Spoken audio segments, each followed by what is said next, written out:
Olá pessoal, aqui é o professor André, sejam bem-vindos a mais esta aula. Nesse vídeo daremos continuidade ao estudo do método da sequência mínima para desenvolvimento de projetos de comandos pneumáticos sequenciais. No vídeo anterior, tratamos de uma sequência onde, ao dividir esta sequência em grupos, tínhamos primeiramente o grupo 1, com 2 movimentos de atuadores, e, posteriormente, o grupo 2 com outros 2 movimentos de atuadores. Neste vídeo, nós veremos uma outra situação que pode ocorrer no momento da divisão dos grupos, da separação dos grupos dos movimentos dos nossos atuadores. Então, para desenvolver este projeto, vamos recordar um pouquinho as etapas que são seguidas. São as mesmas etapas do vídeo anterior, pois é o mesmo método ainda, o método da sequência mínima. Então, primeiramente, nós precisamos determinar a sequência de trabalho dos nossos atuadores, separar os movimentos em grupos, e é neste ponto que aparecerá uma diferença em relação ao vídeo anterior. Depois desenharemos os nossos elementos de trabalho, que são os nossos atuadores, e os seus elementos de comando correspondentes, que são as válvulas 5 duas vias com duplo solenoide. Lembrando que, para utilizar o método da sequência mínima, nós necessitamos de válvulas com comando bidirecional, ou seja, válvulas duplo solenoide. Esses dois últimos passos, essas duas últimas etapas, número 3 e número 4, formam então o nosso circuito pneumático, que dentro da eletropneumática se torna bastante simples em relação aos circuitos pneumáticos que nós tínhamos quando trabalhávamos com a pneumática pura, sem a parte elétrica. Na sequência, então, a etapa número 5, nós desenharemos as linhas auxiliares, depois os relés separadores de grupos, os solenoides, os elementos de partida e, por fim, os elementos de sinal. Esses últimos passos, então, elaborarão, o nosso circuito elétrico responsável por comandar o circuito pneumático. Então, determinando uma sequência de trabalho aqui como exemplo, nós vamos considerar primeiramente o avanço do cilindro 1A, já na sequência o seu retorno, posteriormente o avanço do cilindro 2A, aliás, o recuo do cilindro 2A e, por fim, o avanço do cilindro 2A. Então aqui nós temos mais uma particularidade também para explorarmos neste vídeo, que é no caso do cilindro 2A, ele iniciar avançado e fazer como primeiro movimento o retorno, e finalizando então avançado. Então, nós temos aqui a nossa representação algébrica, 1 a mais, 1 a menos, 2 a menos e 2 a mais. Para fazer a separação dos movimentos em grupos, precisamos sempre considerar a regra que não podemos ter dois movimentos do mesmo atuador dentro de um grupo. Então, no caso aqui, nós estamos iniciando pelo atuador 1A e o próximo movimento também é do atuador 1A. Então, entre eles precisaremos fazer uma separação de grupos. Depois, temos o primeiro movimento do 2A, que pode ficar junto no mesmo grupo que o 1A, porém este 2A não pode ficar junto com este movimento de avanço, que também é do 2A. Então, aqui haverá mais uma separação de grupo. Então, a diferença entre este projeto e o projeto do vídeo anterior é que no projeto do vídeo anterior nós tínhamos aqui o grupo 1 formado por dois movimentos, que eram em uma sequência diferente, e aqui um grupo 2 formado por outros dois movimentos. Nesse caso agora, nós teremos o grupo 1 o grupo 2 e novamente o grupo 1. Então, nesse caso, nós teremos algumas pequenas diferenças durante a elaboração do nosso projeto, e são essas diferenças que esse vídeo pretende abordar.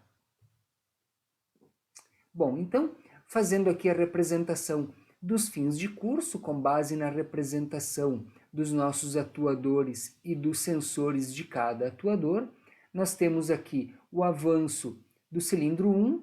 Ao avançar, ele aciona o sensor 1S2 e fará a troca de grupo. Inicia o grupo 2 com o retorno do cilindro 1A. Retornando, ele aciona o sensor 1S1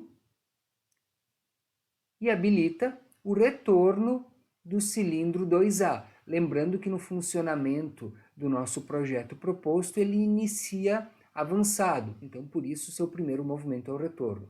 Quando o cilindro 2A retorna, ele aciona o sensor 2S1, que faz a troca de grupo novamente para retornar ao grupo 1, que era o grupo que nós tínhamos aqui no início da sequência. O cilindro 2A dentro do grupo 1 avança e aciona o sensor 2S2.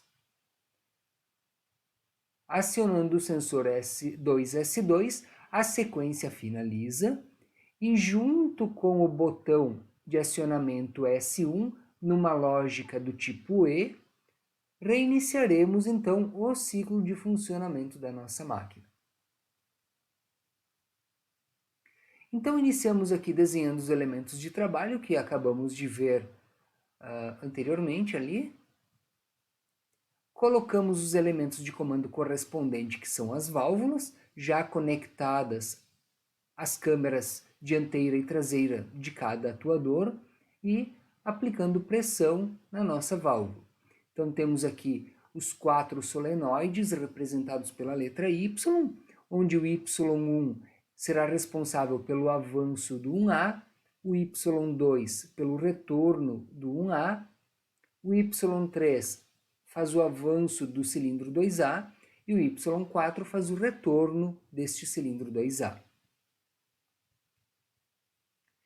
Então, agora passando para o circuito elétrico, a parte elétrica do nosso circuito elétrico pneumático, iniciamos aqui com os barramentos de alimentação, o 24 volts e o 0 volts.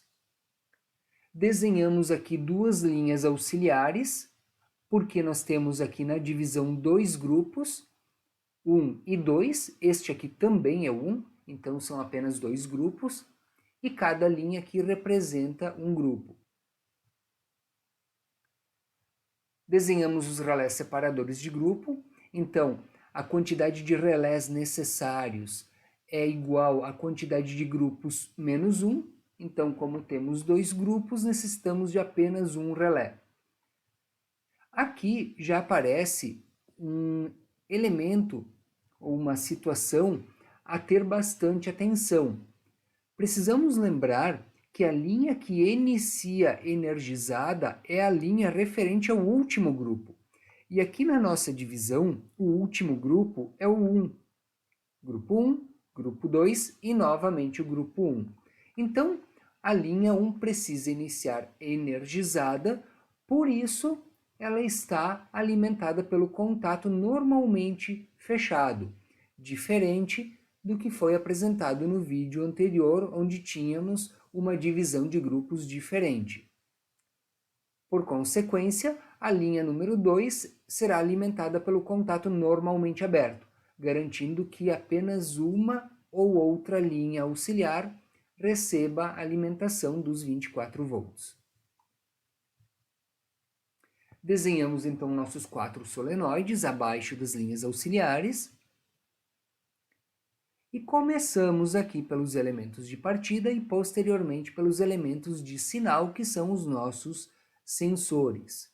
Então, naquela filosofia onde temos aqui o elemento, a origem do elemento e o destino, então pensando em elemento de partida, neste caso, nós temos o botão S1 como elemento de partida, porém associado ao sensor 2S2. eles recebem alimentação da origem linha 1 e são conectados ao destino. Observe a seta azul aqui, finalizando a sequência, volta para o início. 1A mais. Então, o nosso botão S1, associado em série nessa lógica E, com o sensor 2S2, receberá alimentação da linha 1 e será conectado no elemento que causa o avanço do cilindro 1A. Quem é responsável pelo avanço do cilindro 1A é o solenoide Y1. Então, acabaremos tendo esta situação aqui. Alimentação vindo da linha número 1, passando pelo botão S1, passando pelo sensor 2S2 em série, fazendo a lógica E, e chegando ao Y1 responsável pelo avanço do 1A. Feito isso, passamos a pensar nos demais sensores, os elementos de sinal. Antes de colocarmos os sensores, vamos observar aqui, como fizemos no vídeo anterior, qual é o primeiro movimento de cada grupo. Porque o primeiro movimento de cada grupo, ele sempre é conectado diretamente à linha auxiliar. Então, se fizermos primeiro isso, não vamos correr o risco de colocar, por engano, um sensor nesses movimentos. Então, o primeiro movimento do grupo 1 é o 2A+, que vai conectado então na linha 1. Então, aqui o Y3, responsável pelo 2A+, está conectado direto na linha 1. E, dentro do grupo 2, o primeiro movimento é o 1A-, realizado pelo Y2. Então, o Y2 vai conectado diretamente aqui na linha número 2.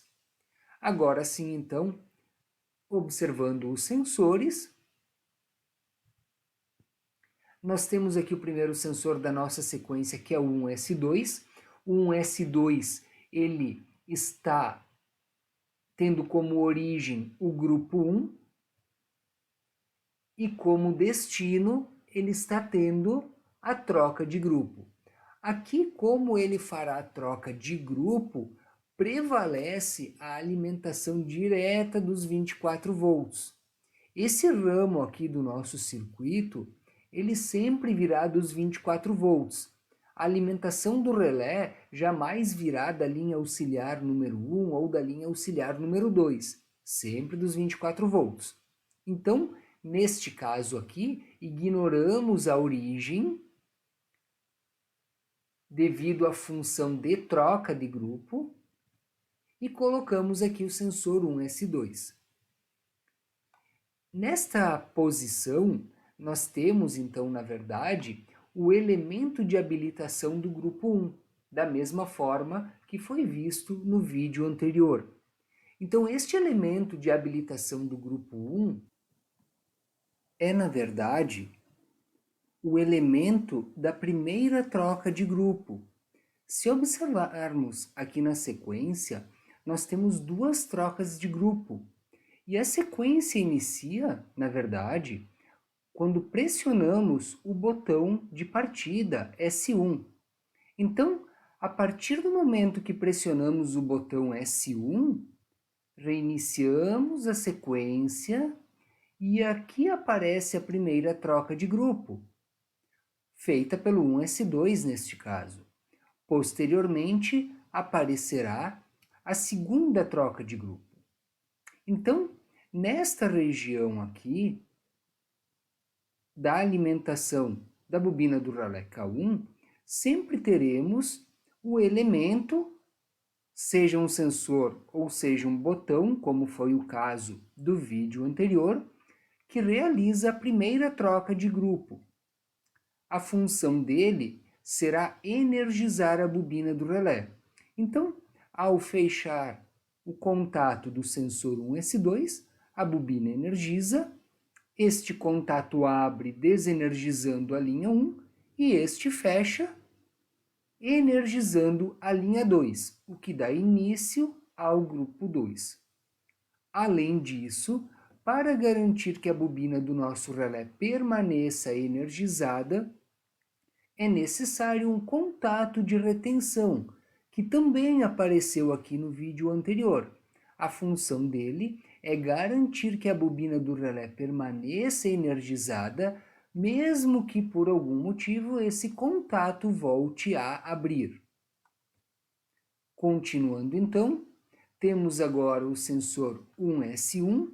Este sensor ele vem da linha 2 e habilita o retorno do cilindro 2A.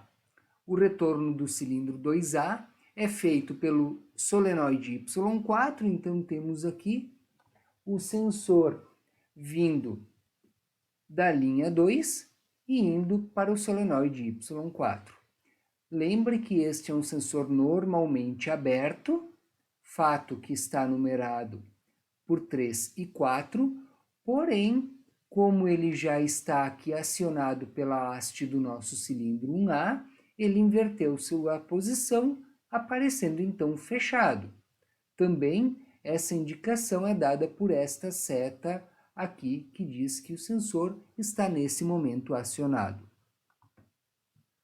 O próximo sensor, que é o 2S1, ele também é responsável por troca de grupo, então ignoramos a origem, instalamos ele neste ramo aqui, nesta região, a região que chamamos de elemento, então, da segunda troca de grupo.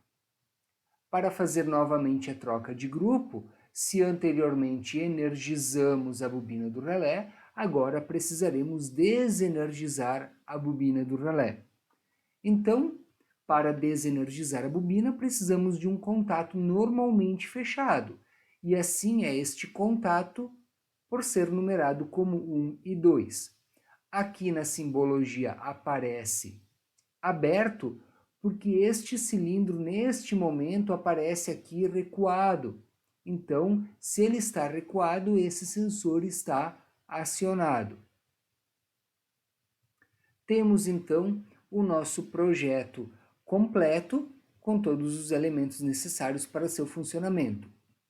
Vale ressaltar quais são as diferenças entre este projeto e o projeto do vídeo anterior. Então, nós temos aqui, além, é claro, das divisões, da separação em grupos aqui, antes era 1 e 2, agora é 1, 2 e 1. Então, como resultado disso, nós temos os contatos auxiliares dos relés, do relé, melhor dizendo, onde o contato normalmente fechado está na linha 1, no vídeo anterior estava na linha 2, então a regra é que o contato fechado ele deve sempre energizar a linha referente ao último grupo que apareceu aqui na separação de grupos. Temos também como diferença o elemento da primeira troca de grupo, que antes era o botão S1, agora é um sensor, e o botão S1 então está agora fazendo acionamento direto de um solenoide, acompanhado do sensor que apareceu aqui em lógica E, né, representado pela multiplicação. Também vale destacar que o contato de retenção do relé sempre virá em paralelo ao elemento da primeira troca de grupo, independente deste ser um sensor, como é aqui, ou um botão, como foi no vídeo anterior. Então, vamos fazer uma simulação de funcionamento para observar como se dá o funcionamento desse nosso circuito. Temos aqui então os nossos dois atuadores, cada um com a sua válvula 5 duas vias duplo solenoide. Logo abaixo o circuito elétrico que desenvolvemos, e aqui conseguimos perceber que só por energizar o nosso circuito elétrico, o contato fechado do relé já energizou a linha número 1, e a linha número 1 forneceu energia diretamente para o Y3, responsável pelo avanço do 2A. Então, observe que o 2A, ele praticamente de forma automática, né, avançou e ficou agora avançado aguardando o comando de partida do ciclo de funcionamento. Então, esse comando de partida se dará por um toque no botão S1 e vamos inicialmente observar o comportamento dos cilindros. Avança 1A, retorna 1A. Retorna 2A, avança 2A. Então, temos aqui o funcionamento correto, observando agora a sequência de energização dos solenoides. O Y3 inicia energizado, Y1, Y2, Y4 e Y3. Observe que o Y1 foi energizado apenas por um tempo bastante breve, enquanto permaneceu acionado o botão S1, mas este tempo é suficiente para ocasionar a comutação da nossa válvula 1V1 e, por consequência, então, o avanço do 1A. Esta breve energização do solenoide Y1 garante já aqui o funcionamento por se tratar de uma válvula de memória, algo que já foi estudado anteriormente. Esta válvula de memória, como não possui nenhum tipo de posicionamento por mola, ela permanece na posição em que é colocada. Então, novamente aqui para observarmos o teste, pressiono o botão Y1, Y2, Y4 e Y3, finalizando então agora aqui, o nosso ciclo de funcionamento. Então, esse era o objetivo deste vídeo, mostrar o método da sequência mínima numa outra situação, numa outra sequência de acionamento de cilindros. Finalizamos aqui então. Deixo 2 referências para consulta sobre esse assunto. Obrigado pela atenção e até o próximo vídeo.